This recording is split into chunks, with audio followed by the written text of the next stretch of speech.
श्री गणेशाय नमः। श्री सीतारामाभ्यां नमः। श्री हनुमते नमः। श्री उमापते नमः। श्री गुरुवे नमः। सब संतन की जय जय। जय जय सीताराम। राधे श्याम।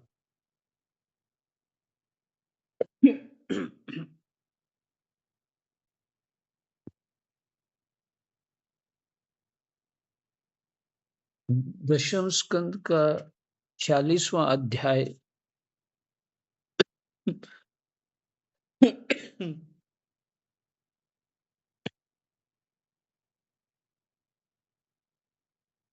प्रसंग है उद्धव जी की ब्रज यात्रा।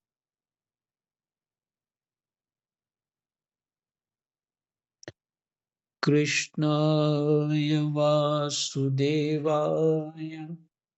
हरये परमात्मने प्रणतः क्लेशनाशाय गोविन्दाय नमः नमः।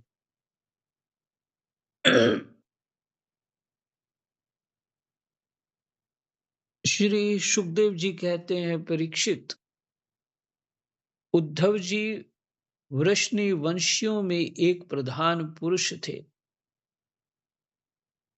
उद्धव जी वृष्णि वंशियों में एक प्रधान पुरुष थे। वे साक्षात बृहस्पति जी के शिष्य और परम बुद्धिमान थे। उनकी महिमा के संबंध में इससे बढ़कर और कौन सी बात कही जा सकती है। देवताओं के गुरु हैं बृहस्पति, उनके शिष्य हैं और परम बुद्धिमान। ये भी संबोधन उनको करते हैं कि परम बुद्धिमान है। उनकी महिमा के संबंध में इससे बढ़कर और कौन सी बात कही जा सकती है कि वे भगवान श्री कृष्ण के प्यारे सखा तथा मंत्री भी थे। एक दिन शरणागतों के सारे दुख हर लेने वाले भगवान श्री कृष्ण ने अपने प्रिय भक्त और एकांत प्रेमी उद्धव जी का हाथ अपने हाथ में लेकर कहा, सौम्य स्वभाव उद्धव, तुम ब्रज में जाओ। वहां मेरे पिता माता नंद बाबा और यशोदा मैया हैं। उन्हें आनंदित करो। और गोपियां मेरे विरह की व्याधि से बहुत ही दुखी हो रही हैं। उन्हें मेरे संदेश सुनाकर उस वेदना से मुक्त करो। प्यारे उद्धव, गोपियों का मन नित्य निरंतर मुझ में ही लगा रहता है। उनके प्राण, उनका जीवन, उनका सर्वस्व मैं ही हूं। मेरे लिए उन्होंने अपने पति पुत्र आदि सभी सगे संबंधियों को छोड़ दिया है। उन्होंने बुद्धि से भी मुझी को अपना प्यारा, अपना प्रियतम नहीं नहीं, अपना आत्मा मान रखा है। मेरा ये व्रत है कि जो लोग मेरे लिए लौकिक और पारलौकिक धर्मों को छोड़ देते हैं, उनका भरण पोषण मैं स्वयं करता हूं। हम्म, संस्कृत का ये तो हिंदी है, संस्कृत में ये श्लोक याद करना चाहिए। मेरा ये व्रत है, जो लोग मेरे लिए लौकिक और पारलौकिक धर्मों को छोड़ देते। लौकिक धर्म किस लिए करते हैं? समाज में ठीक ढंग से रहने से, धर्म का पालन करने से क्या होगा? अर्थ, धर्म तो प्राप्त होता ही, काम और मोक्ष भी प्राप्त होता है। तो पारलौकिक अन्य-अन्य लोकों को जाना और दूसरा जन्म लेना, ये पारलौकिक हो गया। कहते इन सब कर्मों को छोड़ कर के मेरा ही भजन करता रहता है। उनका भरण-पोषण मैं स्वयं करता हूँ। पोषण भी करता हूँ, भरण भी करता हूँ। इसमें जो साधु होते हैं, वो केवल परमात्मा को ही चाहते हैं। सन्यासी भी ऐसे ही होते हैं। प्रिय उद्धव, मैं उन गोपियों का परम प्रियतम हूँ। मेरे यहाँ चले आने से वे मुझे दूरस्थ मानती हैं और मेरा स्मरण करके अत्यंत मोहित हो रही हैं, बार-बार मूर्छित हो जाती हैं। वे मेरे विरह की व्यथा से विह्वल हो रही हैं। प्रतिक्षण मेरे लिए उत्कंठित रहती हैं। मेरी गोपियाँ, मेरी प्रेयसियाँ इस समय बड़े ही कष्ट और यत्न से अपने प्राणों को किसी प्रकार रख रही हैं। मैंने उनसे कहा था कि मैं आऊँगा। वही उनके जीवन का आधार है।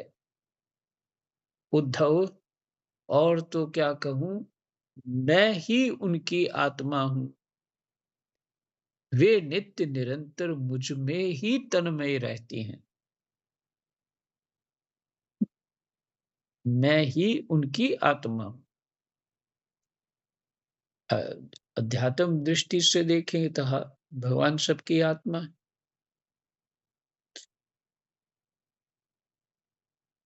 और साधारण व्यक्ति कोई ऐसे बोले, मैं ही उनकी आत्मा हूँ, विशेष विशेष प्रेम रखते व्यक्ति के प्रति है, ये भाव हुआ।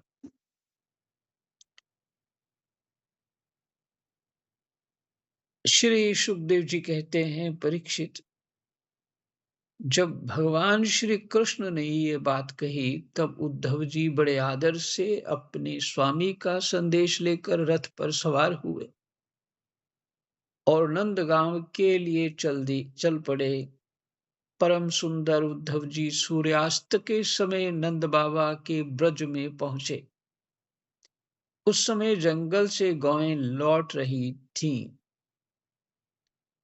उनके खुरों के आघात से इतनी धूल उड़ रही थी कि उनका रथ ढक गया था। ब्रजभूमि में ऋतुमती गौओं के लिए मतवाले सांड आपस में लड़ रहे थे। उनकी गर्जना से सारा ब्रज गूंज रहा था। थोड़े दिनों की ब्याई हुई गौएं अपने थनों के भारी भार से दबी होने पर भी अपने अपने बछड़ों की ओर दौड़ रही थीं। सफेद रंग के बछड़े इधर उधर उछल कूद मचाते हुए बहुत ही भले मालूम होते थे। गाय दूहने की घर घर ध्वनि से और बांसुरियों की मधुर टेर से अब भी ब्रज की अपूर्व शोभा हो रही थी। गोपी और गोप सुंदर सुंदर वस्त्र तथा गहनों से सज धज कर श्री कृष्ण तथा बलराम जी के मंगलमय चरित्रों का गान कर रहे थे और इस प्रकार ब्रज की शोभा और भी बढ़ गई थी। गोपों के घरों में अग्नि, सूर्य, अतिथि, गौ, ब्राह्मण और देवता पितरों की पूजा की हुई थी। धूप की सुगंध चारों ओर फैल रही थी और दीपक जगमगा रहे थे। उन घरों को पुष्पों से सजाया गया था। ऐसे मनोहर ग्रहों से सारा ब्रज और भी मनोरम हो रहा था। चारों ओर वन पंक्तियां फूलों से लद रही थीं। पक्षी चहक रहे थे और भौरे गुंजार कर रहे थे। वहां जल और स्थल दोनों ही कमलों के वन से शोभायमान थे और हंस, बतख आदि पक्षी वन में विहार कर रहे थे। जब भगवान श्री कृष्ण के प्यारे अनुचर उद्धव जी ब्रज में आए, तब उनसे मिलकर नंद बाबा बहुत ही प्रसन्न हुए। उन्होंने उद्धव जी को गले लगाकर उनका वैसे ही सम्मान किया मानो स्वयं भगवान श्री कृष्ण आ गए हों। समय पर उत्तम अन्न का भोजन कराया और जब वे आराम से पलंग पर बैठ गए, सेवकों ने पांव दबाकर पंखा झलकर उनकी थकावट दूर कर दी। तब नंद बाबा ने उनसे पूछा, परम भाग्यवान उद्धव जी, अब हमारे सखा वसुदेव जी जेल से छूट गए। उनके आत्मीय स्वजन तथा पुत्र आदि उनके साथ हैं। इस समय वे सब कुशल से तो है ना? यह बड़े सौभाग्य की बात है कि अपने पापों के फलस्वरूप पापी कंस अपने अनुयायियों के साथ मारा गया, क्योंकि स्वभाव से ही धार्मिक परम साधु यदुवंशियों से वह सदा द्वेष करता था। अच्छा उद्धव जी, श्री कृष्ण कभी हम लोगों की भी याद करते हैं? ये उनकी माँ है, स्वजन संबंधी हैं, सखा हैं, गोप हैं। उन्हीं को अपना स्वामी और सर्वस्व मानने वाला ये ब्रज है। उन्हीं की गौएं वृंदावन और ये गिरिराज, उन्हीं की गौएं वृंदावन और यह गिरिराज है। क्या वे कभी इनका स्मरण करते हैं? आप ये तो बतलाइए कि हमारे गोविंद अपने सुहृद बांधवों को देखने के लिए एक बार भी यहाँ आएंगे क्या? यदि वे यहाँ आ जाते तो हम उनकी वह सुगढ़ नासिका, उनका मधुर हास्य और मनोहर चितवन से युक्त मुख कमल देख तो लेते।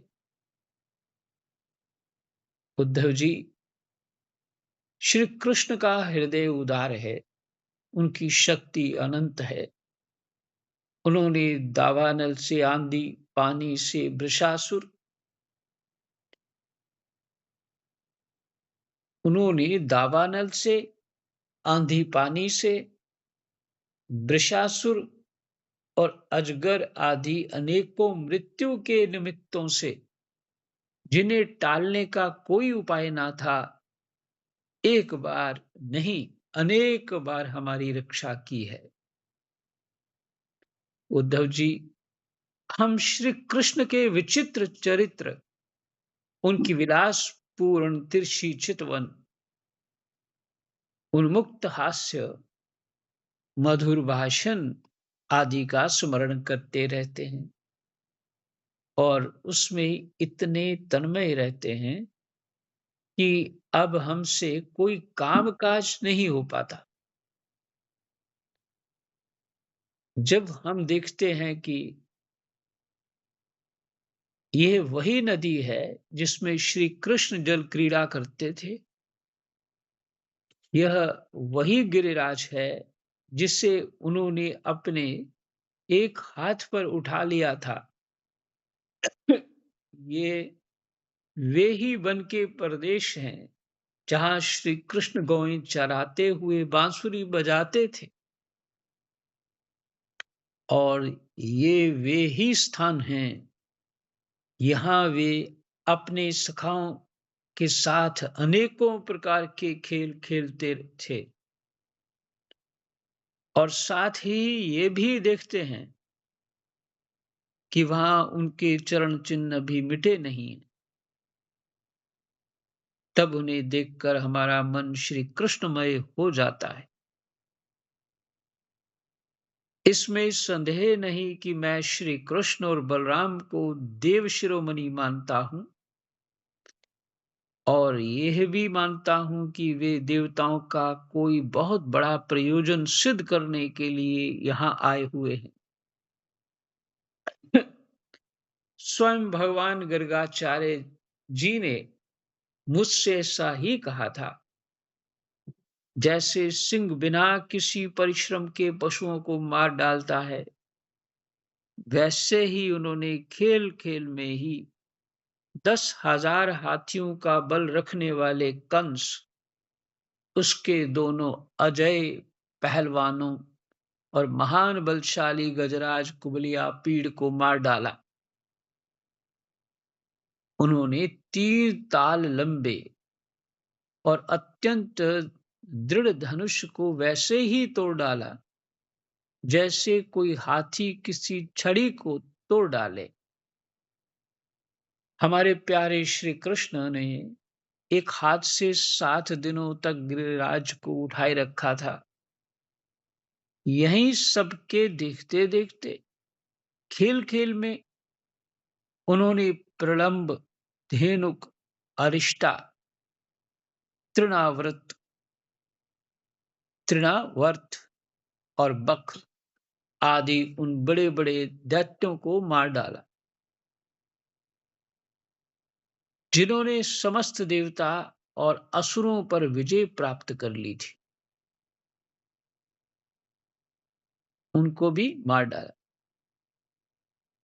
श्री शुकदेव जी कहते हैं, परीक्षित नंद बाबा का हृदय यूं ही भगवान श्री कृष्ण के अनुराग रंग में रंगा हुआ था। जब इस प्रकार वे उनकी लीलाओं का एक-एक करके स्मरण करने लगे,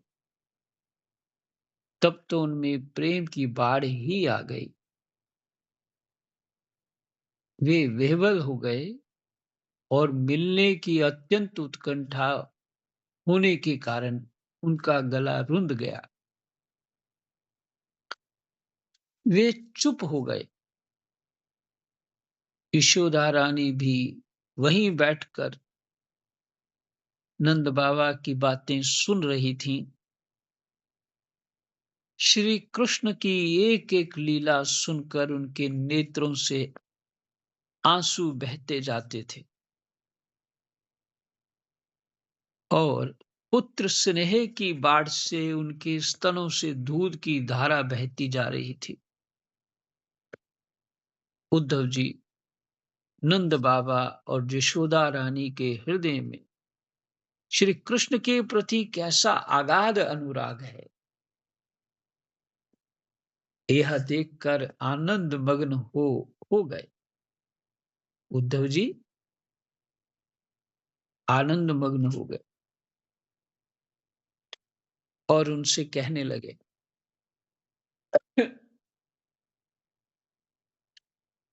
देखिए ये साधना है, इस साधना ऐसी ही होनी चाहिए। हम सब जानते हैं मीरा जी ने ऐसी ही साधना की।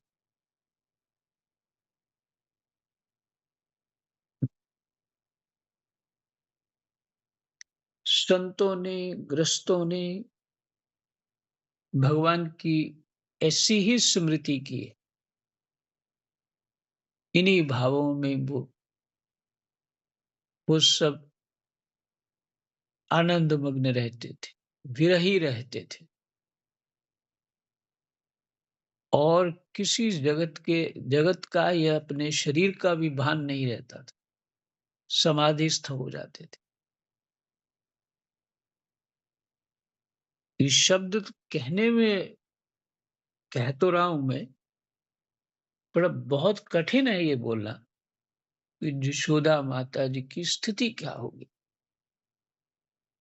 नंद बाबा की स्थिति क्या होगी।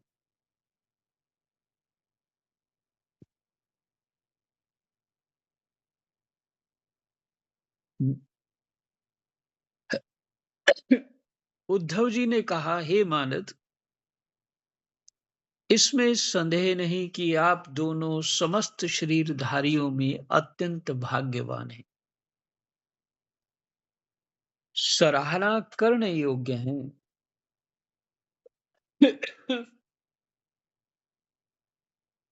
क्योंकि जो सारे चराचर जगत के बनाने वाले और उससे ज्ञान देने वाले नारायण हैं, उनके प्रति आपके हृदय में ऐसा वात्सल्य स्नेह पुत्र भाव है। वात्सल्य स्नेह माने पुत्र भाव है। बलराम और श्री कृष्ण पुराण पुरुष हैं। वे सारे संसार के उपादान कारण और निमित्त कारण भी हैं। भगवान श्री कृष्ण पुरुष हैं तो बलराम जी प्रधान प्रकृति। ये ही दोनों समस्त शरीरों में प्रविष्ट होकर उन्हें जीवन दान देते हैं। फिर से सुन लीजिए।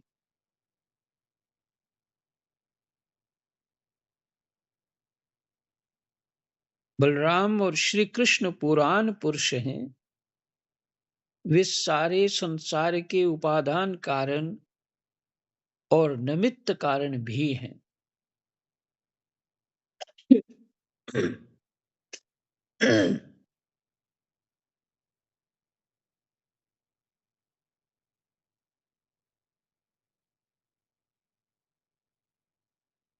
ये सारे संसार के उपादान कारण और निमित्त कारण भी हैं।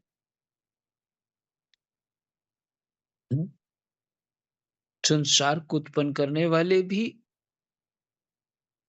और उसके कारण भी स्वयं ही हैं। भगवान श्री कृष्ण पुरुष हैं तो बलराम जी प्रधान प्रकृति। ये बात समझने वाली।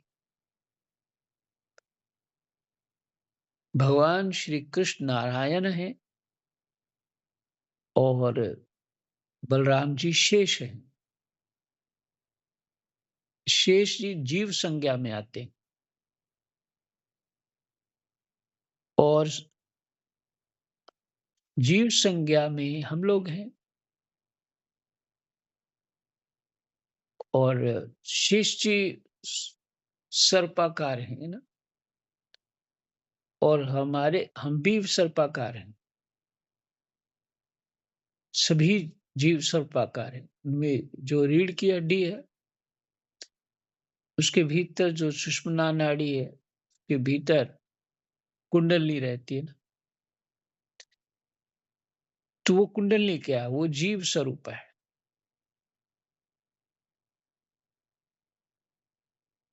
वही शेष जी हैं।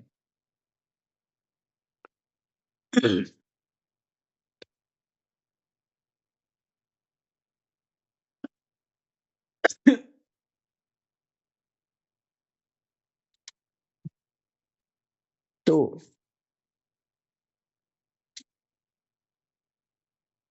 वास्तव में हमारा स्वरूप ऐसा है और वही जीव अनंत योनियां प्राप्त करता है।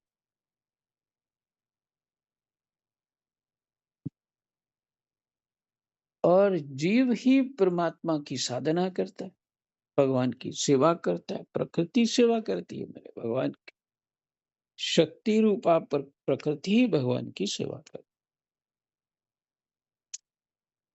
और वैसे ही भगवान शंकर और उनके नाग हैं जो भगवान जी के गले में ऐसे ही।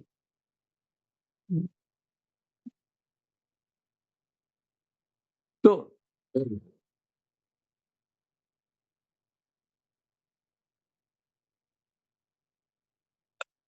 नारायण भगवान जल के ऊपर शेष जी के ऊपर विश्राम करते हैं। इस बात को चिंतन करते रहेंगे तो समझ में आता रहे।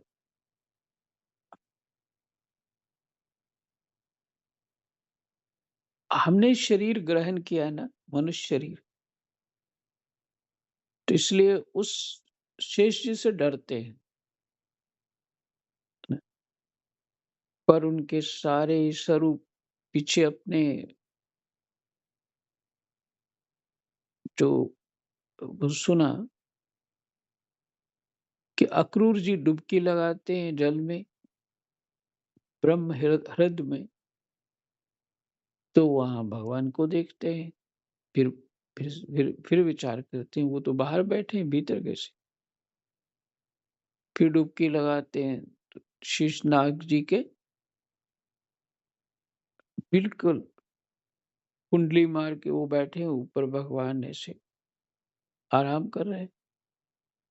और शेषनाग जी एकदम प्रकाशित है और उनके 1 सहस्त्र मुखों पे मुकुट लगे हुए हैं और भगवान अत्यंत कमनीय है। और ये सब कुछ बहुत सुंदरता उनको दिख रही है वहाँ अक्रूर जी की। और अक्रूर जी ने स्तुति की है जल के अंदर ही। फिर बाहर आते हैं, तो वही शेष जी बलराम है, वही शेष जी लक्ष्मण है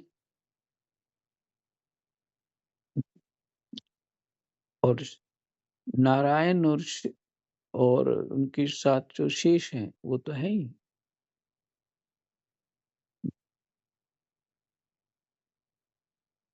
ब्रह्मा विष्णु महेश ये अलग देवता हैं। अलग ऐसा नहीं, ये उन्हीं का अवतार हैं, ब्रह्मा विष्णु महेश। अलग नहीं, कोई और कोई है ऐसा नहीं, मतलब उन्होंने ही ये रूप धारण किए।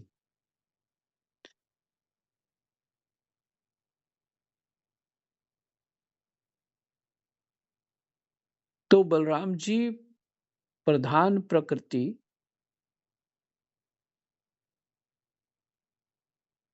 प्रधान बोलते हैं प्रकृति को। शब्द कभी भी आएगा इसे पढ़ते हुए तो प्रधान शब्द आएगा, तो इसे प्रकृति मानिएगा। ये ही दोनों समस्त शरीरों में प्रविष्ट होकर उन्हें जीवन दान देते। ये ही दोनों समस्त शरीरों में प्रविष्ट होकर उन्हें जीवन दान देते और उनमें उनसे अत्यंत विलक्षण जो ज्ञान स्वरूप जीव है, उनमें उनसे अत्यंत विलक्षण जो ज्ञान स्वरूप जीव है उसका नियमन करते हैं। जो जीव मृत्यु के समय अपने शुद्ध मन को एक क्षण के लिए भी उनमें लगा देता है, वह समस्त कर्म वासनाओं को धो बहाता है। जो जीव मृत्यु के समय अपने शुद्ध मन को एक क्षण के लिए भी उनमें लगा देता है, वह समस्त कर्म वासनाओं को धो बहाता है। परीक्षित, राम राम। और शीघ्र ही सूर्य के समान तेजस्वी तथा ब्रह्ममय होकर परम गति को प्राप्त होता है।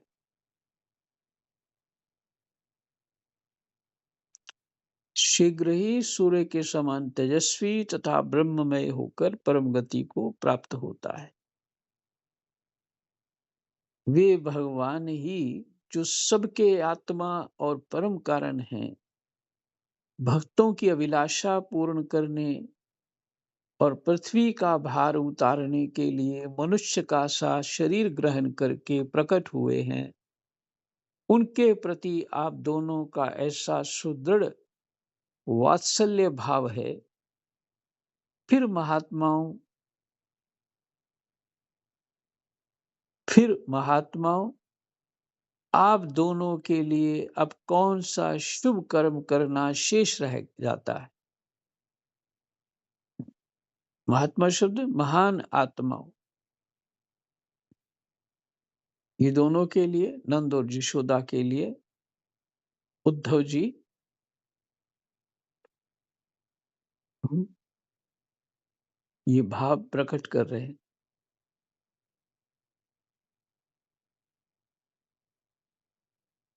आप दोनों के लिए अब कौन सा शुभ कर्म करना शेष रह जाता है?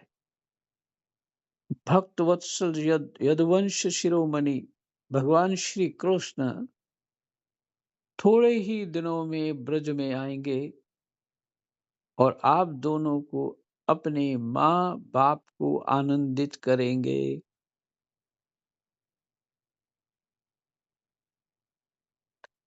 जिस समय उन्होंने समस्त यदुवंशियों के द्रोही कंस को रणभूमि में मार डाला और आपके पास आकर कहा कि मैं ब्रज में आऊंगा, उस कथन को वे सत्य करेंगे। नंद बाबा और माता यशोदा जी, आप दोनों परम भाग्यशाली हैं, खेद ना करें। आप श्री कृष्ण को अपने पास ही देखेंगे, क्योंकि जैसे काष्ठ में अग्नि सदा ही व्यापक रूप से रहती है, वैसे ही वे समस्त प्राणियों के हृदय में सर्वदा विराजमान रहते हैं। एक शरीर के प्रति अभिमान न होने के कारण ना तो कोई उनका प्रिय है, एक शरीर के प्रति अभिमान ना होने के कारण ना तो कोई उनका प्रिय है और ना तो अप्रिय। ये मैं हूं, ये है ना इसका अर्थ क्या हुआ? हमें शरीर के प्रति अभिमान है। मनुष्य अपने आप को शरीर मानते हैं। एक शरीर के प्रति अभिमान ना होने के कारण ना तो कोई उनका प्रिय है और ना तो अप्रिय। वे सब में और सबके प्रति समान हैं, इसलिए उनकी दृष्टि में ना तो कोई उत्तम है और ना तो अधम है। तभी तो वो राक्षसों को भी तो वही मुक्ति दे रहे जो महात्माओं को देते हैं। यहाँ तक कि विषमता का भाव रखने वाला भी उनके लिए भीष्म नहीं है। वही ये राक्षस जो उनसे लड़ रहे थे, भीष्म नहीं, विषमता का भाव रखने वाला भी उनके लिए विषम नहीं है। विषम, भीष्म नहीं, विषम नहीं। ना तो उनकी कोई माता है और ना पिता, ना पत्नी है और ना तो पुत्र आदि, ना अपना है और ना तो पराया, ना देह है और ना तो जन्म ही।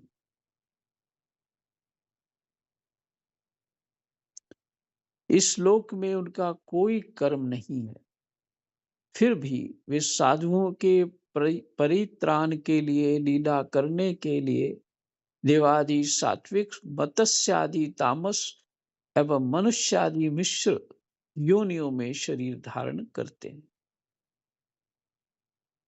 यही विश्राम रखते हैं 39 श्लोक तक। जय जय सीताराम। राधे श्याम।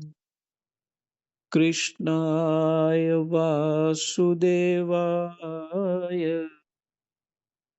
हरये परमात्मने प्रणतः क्लेशनाशाय गोविन्दाय नमो नमः। जय जय।